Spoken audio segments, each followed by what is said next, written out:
Assalamualaikum warahmatullahi wabarakatuh. Perkenalkan, nama saya Asmi Afiansyah. Saya dari Direktorat Konservasi Energi Kementerian Energi dan Sumber Daya Mineral. Pada video kali ini, saya akan menjelaskan tentang isu-isu kontemporer yang ada di sekitar kita saat ini. Kita tahu Indonesia adalah negara yang besar dan memiliki keanekaragaman yang luar biasa banyak. Tapi ada beberapa masalah yang saat ini menjadi tantangan besar. Dan saya rasa hal ini penting untuk kita semua tahu bersama-sama.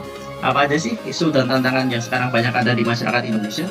Nah, pada video kali ini saya akan membahas 4 buah isu besar yang sering banget muncul di media, tapi kadang-kadang kita masih merasa kurang tahu. Jadi kita bahas satu persatu. Yang pertama adalah isu terorisme. Isu terorisme memang menjadi masalah yang cukup lama ada di Indonesia. Salah satu contoh yang cukup mengguncang dunia adalah peristiwa kasus bom Bali yang terjadi pada tahun 2002, yang menewaskan lebih dari 200 orang. Itu adalah salah satu serangan teroris paling besar yang pernah terjadi di Indonesia maupun di dunia. Meskipun saat ini serangan seperti itu sudah jarang terjadi, bukan berarti ancaman terorisme hilang sepenuhnya dari bumi pertiwi. Kita tahu ada kelompok-kelompok yang ingin menyebarkan ideologi mereka dengan cara kekerasan, dan seringkali mereka menggunakan media sosial untuk merekrut anggota atau menyebarkan paham radikal mereka. Meskipun pemerintah sudah melakukan banyak hal, seperti meningkatkan pengawasan, melibatkan masyarakat dalam penjagaan terorisme, namun tantangan tetap besar. Keamanan Indonesia masih harus tetap kita jaga agar serangan-serangan seperti ini tidak terjadi kembali. Yang kedua adalah penyalahgunaan narkoba. Data dari BNN menunjukkan bahwa Indonesia sudah darurat narkoba, karena hampir setiap tahunnya jumlah korban penyalahgunaan narkoba semakin bertambah. Contohnya, banyak kasus penyalahgunaan narkoba yang melibatkan kalangan artis atau selebritis. Selain itu, jaringan narkoba internasional juga sering masuk ke Indonesia dengan berbagai cara. Banyak bandar narkoba yang memanfaatkan jalur-jalur tak resmi untuk menyelundupkan barang-barang haram ini. Yang paling mengkhawatirkan adalah narkoba kini tidak hanya menyasar kalangan dewasa, tapi juga anak remaja yang seharusnya masih dalam masa tumbuh kembang mereka.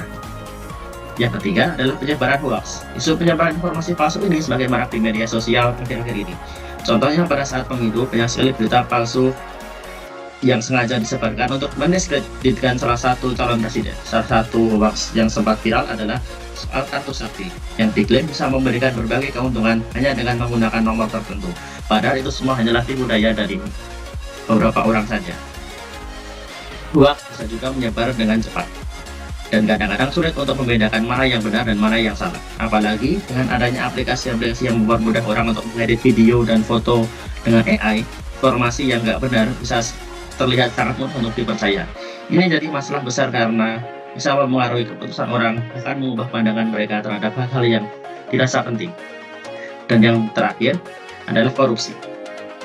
Korupsi adalah masalah yang sudah sangat lama ada di Indonesia. Meskipun banyak upaya pemberantasan yang sudah dilakukan, korupsi nggak hanya terjadi di tingkat pusat tapi juga di daerah-daerah.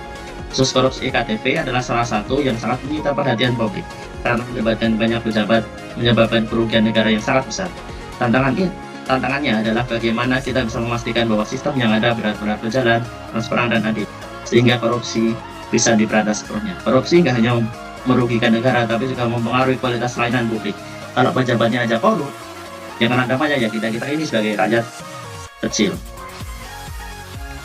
Jadi, itu dia beberapa isu kontemporer yang sering terjadi di Indonesia saat ini, yaitu terorisme, penyalahgunaan narkoba, penyebaran hoaks, dan korupsi.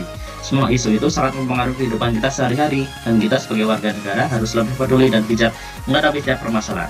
Simpulannya, kita nggak bisa mengandalkan pemerintah atau pihak berwenang saja untuk menyelesaikan masalah-masalah ini. Semua pihak termasuk masyarakat umum juga punya tanggung jawab besar. Masyarakat harus lebih aktif dalam menjaga keamanan, tidak mudah terpengaruh oleh hoaks, dan juga mendukung pemberantasan narkoba dan korupsi. Sekian dan terima kasih.